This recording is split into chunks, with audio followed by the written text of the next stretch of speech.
વાત કરીએ મહત્વપૂર્ણ સમાચાર સામે આવી રહ્યા છે। હાર્દિક પટેલ પર હુમલાનો મામલો જે સામે આવ્યો હતો તેને લઈ અને વિરોધના કાર્યક્રમો શરૂ થઈ ગયા છે। રામધૂન અને ધરણાનો કાર્યક્રમ યોજવામાં આવ્યો છે। હાર્દિક પટેલ પર હુમલાના મામલાને લઈ અને આજે કોંગ્રેસ વિરોધ પ્રદર્શન કરી રહી છે। પાટણમાં કોંગ્રેસ સમિતિ દ્વારા ભાજપનો વિરોધ કરવામાં આવ્યો છે અને રામધૂનનો કાર્યક્રમ યોજવામાં આવ્યો છે। બાગવાડા દરવાજા ખાતે આ વિરોધ કરવામાં આવી રહ્યો છે। રામધૂન તેમજ સરકારને સદબુદ્ધિ આપવાની પ્રાર્થના કોંગ્રેસ દ્વારા કરવામાં આવી રહી છે। રામધૂન અને ધરણાનો કાર્યક્રમ 5 મિનિટમાં આટોપી લેવામાં આવ્યો હતો। હાર્દિક પટેલ પર હુમલો બાદ આજે મામલો સામે આવી રહ્યો છે। ઠેર ઠેર કોંગ્રેસ દ્વારા વિરોધ કરવામાં આવી રહ્યો છે, ત્યારે પાટણમાં પણ કોંગ્રેસ સમિતિ દ્વારા બગવાડા રોડ ખાતે આ વિરોધ કરવામાં આવ્યો છે। પાટણમાં કોંગ્રેસ સમિતિનો વિરોધ સામે આવ્યો છે।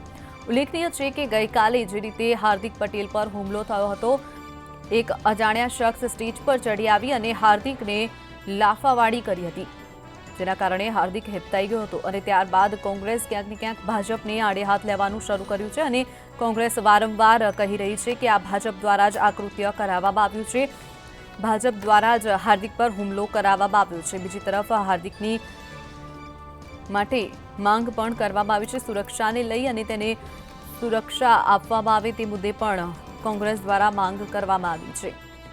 તો પાટણમાં આજે વિરોધનો કાર્યક્રમ યોજાયો છે।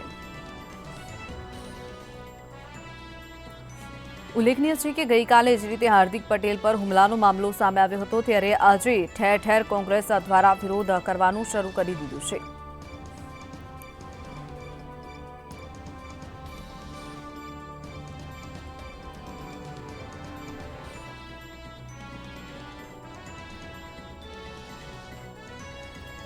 પાટણમાં કોંગ્રેસ સમિતિ દ્વારા ભાજપનો વિરોધ કાર્યક્રમ યોજવામાં આવે છે। રામધૂન બોલાવી અને હાલની સરકારને ભગવાન સદબુદ્ધિ આપે તેવા બેનરો સાથે આ વિરોધ કરવામાં આવ્યો છે અને સાથે જ કોંગ્રેસના તમામ નેતાઓ, કાર્યકર્તાઓ, સ્થાનિક નેતાઓ ઉપસ્થિત રહી અને રામધૂનનો કાર્યક્રમ યોજવામાં આવ્યો હતો, પરંતુ ઉલ્લેખનીય છે કે થોડી જ ક્ષણોમાં તેને આટોપી લેવાની પણ ફરજ પડી હતી। પાટણમાં કોંગ્રેસ સમિતિ દ્વારા વિરોધ કરવામાં આવ્યો છે। બગવાડા દરવાજા ખાતે આ વિરોધ કરવામાં આવ્યો છે। રામધૂન બોલાવી અને સરકારને સદબુદ્ધિ આપે ભગવાન, તેને લઈ અને આ કાર્યક્રમ યોજવામાં આવ્યો છે। જે રીતે ટીવી સ્ક્રીન પર આપ દ્રશ્યોમાં જોઈ રહ્યા છો, કેટલીક મહિલાઓ પણ આ કાર્યક્રમમાં જોડાઈ હતી। ઉલ્લેખનીય છે કે ગઈકાલે હાર્દિક પર જે રીતે હુમલો કરવામાં આવ્યો હતો અને ત્યારબાદ ઠેર ઠેર વિરોધ સામે આવી રહ્યા છે।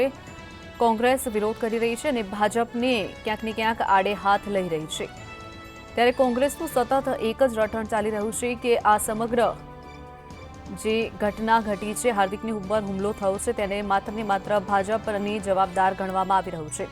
ત્યારે હકીકત શું છે તે આવનારો સમય બતાવશે, પરંતુ હાલ કોંગ્રેસ દોષનો ટોપલો ભાજપ પર ઢોળી રહી છે અને કોંગ્રેસ દ્વારા ઠેર ઠેર આ પ્રકારે વિરોધ કાર્યક્રમો યોજવામાં આવી રહ્યા છે।